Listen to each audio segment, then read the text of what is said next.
नमस्कार साथियों, स्वागत है आपका अपने YouTube channel ultra power study पर। राजस्थान की सभी प्रतियोगी परीक्षाओं जैसे कि आरएएस, रीट, राजस्थान पुलिस, पटवारी, ग्राम विकास अधिकारी, सीईटी, एलडीसी यानी जहां करंट अफेयर्स का पार्ट रहता है, उन सभी परीक्षाओं के लिए आज की ये क्लास बहुत ही महत्वपूर्ण और ख़ास होने वाली है। साथियों, राजस्थान सूझस करंट अफेयर्स की हमारी सीरीज़ के पार्ट 1 से 4 को हम पहले ही विस्तार से पूरा कर चुके हैं और आज हम लेकर आए हैं राजस्थान सूझस करंट अफेयर्स का पार्ट नंबर 5, जिसमें परीक्षा की दृष्टि से बेहद महत्वपूर्ण तथ्य, योजनाएं, पुरस्कार, नियुक्तियां, खेल, संस्कृति और हाल की प्रमुख घटनाओं को समझेंगे। मैं आपसे अनुरोध करूंगा कि पूरी क्लास अंत तक अवश्य देखें, क्योंकि हर एक तथ्य आपकी आगामी परीक्षा में सीधे प्रश्न के रूप में पूछा जा सकता है। तो चलिए शुरू करते हैं आज की शानदार क्लास से जुड़ी हुई किसी भी जानकारी को लेकर कुछ पूछना हो तो एक बार कमेंट सेक्शन में कमेंट ज़रूर कीजिएगा। आज का हमारा पहला क्वेश्चन है, राजस्थान सरकार द्वारा गौ संरक्षण और संवर्धन के उद्देश्य से गौशालाओं में गाय और बछड़े के चारे के लिए क्रमशः प्रतिदिन कितने रुपए का अनुदान दिया जा रहा है? तो यहाँ पर अपने 50 रुपये और 25 रुपये का अनुदान दिया जा रहा है। अगला प्रश्न है, राज्य सरकार किस विशेष पद को विकसित करने की दिशा में कार्य कर रही है? तो दोस्तों यहाँ पर कृष्ण गमन पद को विकसित करने की दिशा में कार्य कर रही है। अगला प्रश्न देखिएगा, राजस्थान में टाइप 1 डायबिटीज़ के प्रभावी उपचार और प्रबंधन के लिए संचालित नवाचार का नाम क्या है? तो यहाँ पर जो नवाचार है उसका नाम है मिशन मधुहारी। अगला प्रश्न देखिएगा, प्रदेश में मुख्यमंत्री विकसित ग्राम वार्ड अभियान का संचालन कब से कब तक किया जा रहा है? तो दोस्तों 19 मार्च से 15 मई तक। ऑप्शन डी हमारा सही हो जाएगा। अगला प्रश्न देखिएगा, लखपति दीदी योजना के तहत हाल ही में राज्य बजट में ऋण राशि की सीमा को 1 लाख रुपए से बढ़ाकर कितने रुपए का प्रावधान किया गया है? तो दोस्तों यहाँ पर 1.5 लाख रुपए का प्रावधान किया गया लखपति दीदी योजना में। अगला प्रश्न देखिएगा, पीएम ई ड्राइव योजना के तहत प्रदेश के 262 स्थानों पर कुल कितने नए ईवी चार्जिंग स्टेशन स्थापित किए जाएंगे? तो दोस्तों 591 है जो नए चार्जिंग स्टेशन स्थापित किए जाएंगे। अगला प्रश्न देखिएगा, राजस्थान में पीएम ई ड्राइव योजना के प्रभावी क्रियान्वयन के लिए किसको नोडल एजेंसी बनाया गया है? तो यहाँ पर अपने राजस्थान अक्षय ऊर्जा निगम को नोडल एजेंसी बनाया गया है। अगला प्रश्न देखिएगा, राज्य के किन 2 नए जिलों को दिन में कृषि बिजली आपूर्ति की सूची में जोड़ा गया है? तो दोस्तों यहाँ पर अपने दौसा और करौली को दिन में कृषि बिजली आपूर्ति की सूची में जोड़ा गया है। अगला प्रश्न देखिएगा, राज्य सरकार द्वारा युवाओं में उद्यमिता को बढ़ावा देने और उन्हें रोजगार प्रदाता बनाने के उद्देश्य से हाल ही में कौन सी नीति लाई गई है? तो दोस्तों युवाओं के लिए यहाँ पर राज्य युवा नीति लाई गई है। अगला प्रश्न देखिएगा, केंद्र सरकार द्वारा चलाई जा रही योजना पीएम अभिम का पूर्ण रूप क्या है? तो दोस्तों पीएम अभिम का पूरा नाम है प्रधानमंत्री Ayushman Bharat health infrastructure mission. अगला प्रश्न देखिएगा, वित्तीय वर्ष 2025-26 में राज्य के किस विद्युत वितरण निगम ने अपने 26 वर्षों के इतिहास में सर्वाधिक 102% राजस्व संग्रहण का रिकॉर्ड है जो बनाया है? तो दोस्तों यहाँ पर जयपुर विद्युत वितरण ने 102% राजस्व संग्रहण कर यहाँ पर रिकॉर्ड बनाया है। अगला प्रश्न देखिएगा, वरिष्ठ नागरिक तीर्थ यात्रा योजना 2025 के तहत मार्च 2026 तक विशेष ट्रेनों के माध्यम से कुल कितने वरिष्ठ जनों को तीर्थ यात्रा करवाई गई है? तो यहाँ पर 50,000 वरिष्ठ जनों को तीर्थ यात्रा करवाई गई है। अगला प्रश्न देखिएगा, पीएम ई ड्राइव योजना के तहत राजस्थान के किस शहर को सर्वाधिक चार्जिंग स्टेशन स्थापित किए जाने का प्रस्ताव है? तो दोस्तों यहाँ पर जयपुर में सर्वाधिक चार्जिंग स्टेशन स्थापित होंगे। अगला प्रश्न देखिएगा, इलेक्ट्रिक वाहनों को अपनाने में तेजी लाने के उद्देश्य से शुरू की गई पीएम ई ड्राइव योजना का पूर्ण रूप क्या है? तो दोस्तों इसका पूरा नाम है PM electric drive revolution in innovative vehicle enhancement. अगला प्रश्न देखिएगा, निम्नलिखित में से कौन सा अभियान या कार्यक्रम केंद्र सरकार के माय भारत डिजिटल प्लेटफॉर्म के माध्यम से संचालित किया जा रहा है? तो दोस्तों यहाँ पर ये तीनों राइट होगा, विकसित भारतीय लीडर डायलॉग, नशा मुक्ति युवा फॉर विकसित Bharat, my Bharat budget quest. अगला प्रश्न देखिएगा, राज्य में विकसित ग्राम विकसित वार्ड अभियान के तहत प्रोजेक्ट मॉनिटरिंग में डिजिटल मैपिंग को बढ़ावा देने के लिए राजस्थान सरकार किस संस्थान का सहयोग ले रही है? तो यहाँ पर जो संस्थान है वो है BISAGN, ऑप्शन बी हमारा सही हो जाएगा।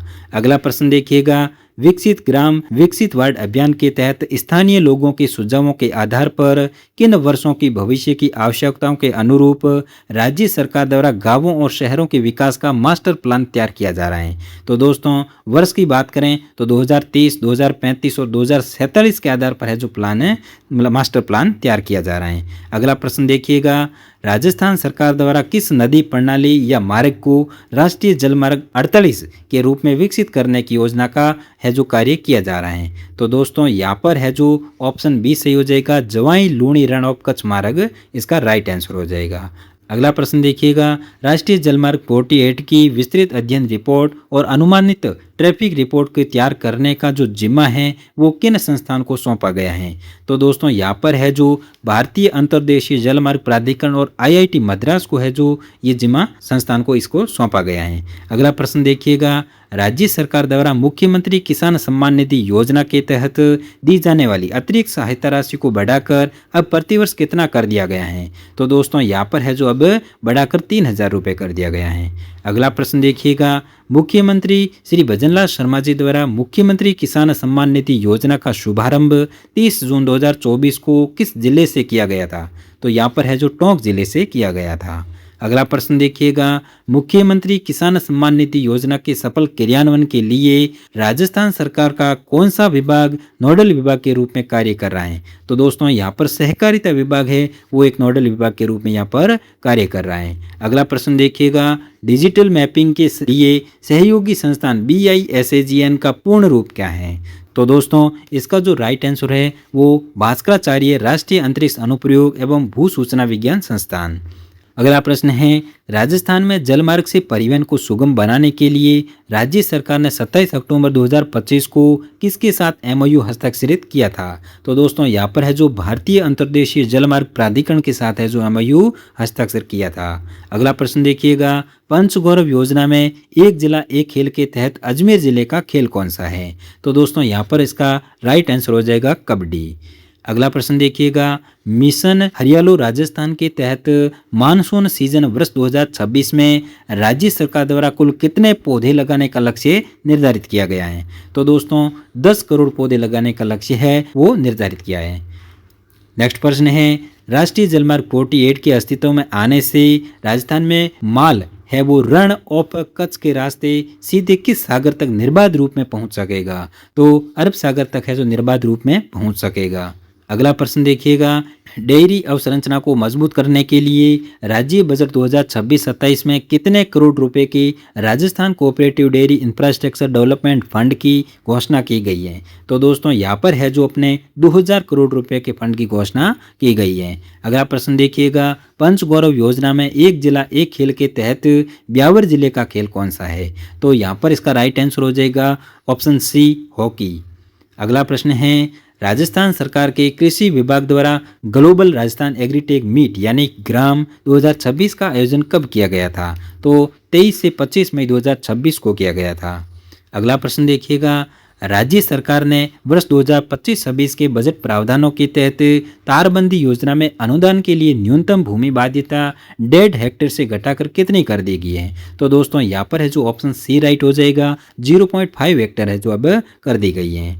अगला प्रश्न है, राज्य बजट 2026-27 के अनुसार मुख्यमंत्री जल स्वावलंबन अभियान 2.0 के तृतीय चरण के तहत कितने गांवों में जल संरक्षण कार्य करवाए जाने की घोषणा की गई है? तो यहाँ पर है जो ऑप्शन बी यानी 5000 गांवों को है जो जल संरक्षण कार्य करवाए जाने की घोषणा की गई है।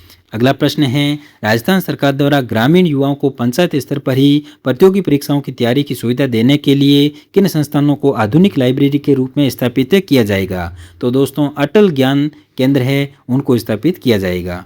अगला प्रश्न है, राजस्थान होमस्टे योजना 2026 के तहत एक आवासीय इकाई में अधिकतम कितने कमरों को पर्यटकों के लिए अनुमत किया गया है?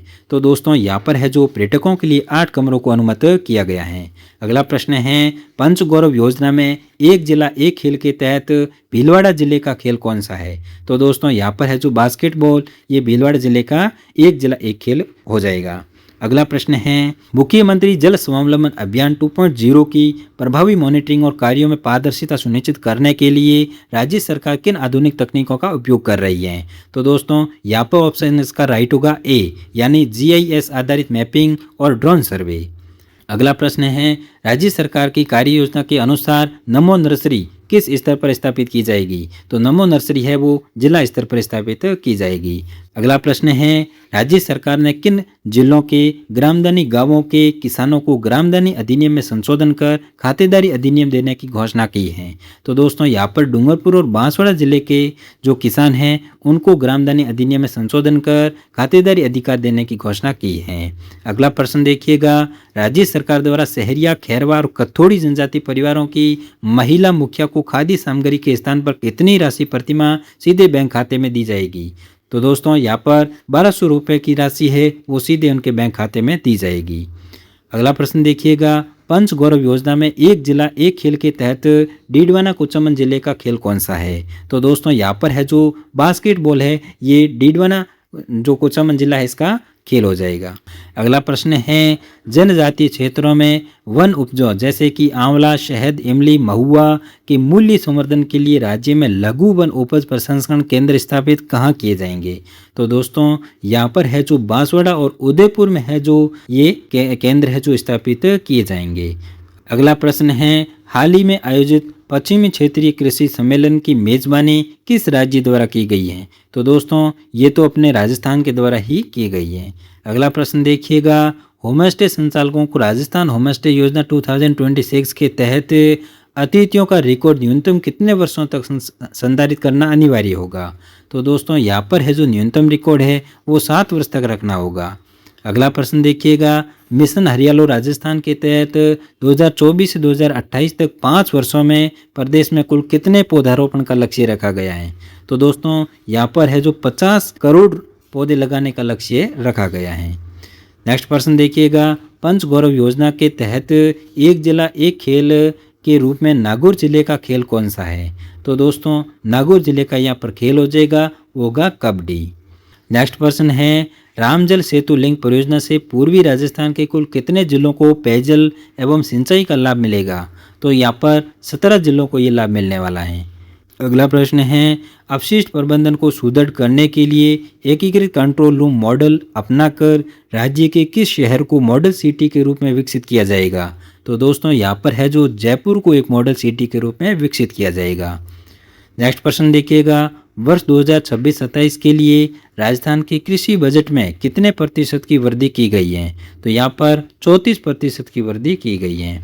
नेक्स्ट प्रश्न देखिएगा, वन विभाग द्वारा प्रदेश में किन 3 जिलों में चंदन वन की स्थापना की जाएगी? तो चंदन वन के लिए उदयपुर, सिरोही और बांसवाड़ा में है जो इनकी स्थापना की जाएगी। नेक्स्ट प्रश्न है, पंच गौरव योजना में एक जिला एक खेल के तहत टोंक जिले का खेल कौन सा है? तो टोंक जिले का यहाँ पर खेल हो जाएगा वो होगा एथलेटिक। तो साथियों आज के सेशन में हमने करंट अफेयर्स के पार्ट 5 में सभी महत्वपूर्ण 50 प्रश्नों को समझा। मुझे उम्मीद है कि ये क्लास आपकी प्रतियोगी परीक्षाओं की तैयारी को और अधिक मजबूत बनाएगी। यदि आपको ये क्लास उपयोगी लगी हो तो वीडियो को लाइक ज़रूर करें, अपने दोस्तों के साथ शेयर करें और यदि अभी तक चैनल को सब्सक्राइब नहीं किया है तो ultra power study YouTube channel को सब्सक्राइब करके बेल आइकन को ज़रूर दबाएं ताकि आने वाले सभी महत्वपूर्ण क्लासें और जानकारी आपको सबसे पहले मिल सकें। कमेंट बॉक्स में ज़रूर बताइएगा कि आपको ये क्लास कैसी लगी और अगली क्लास में आप किस विषय पर तैयारी करना चाहते हैं ये भी बताइएगा। मैं आपसे फिर मिलूंगा राजस्थान सूजस करंट अफेयर्स के अगले पार्ट और नई महत्वपूर्ण जानकारी के साथ। तब तक पढ़ते रहिए, सीखते रहिए और अपने सपनों को साकार करने के लिए निरंतर मेहनत करते रहिए। जय हिंद, जय राजस्थान। धन्यवाद साथियों।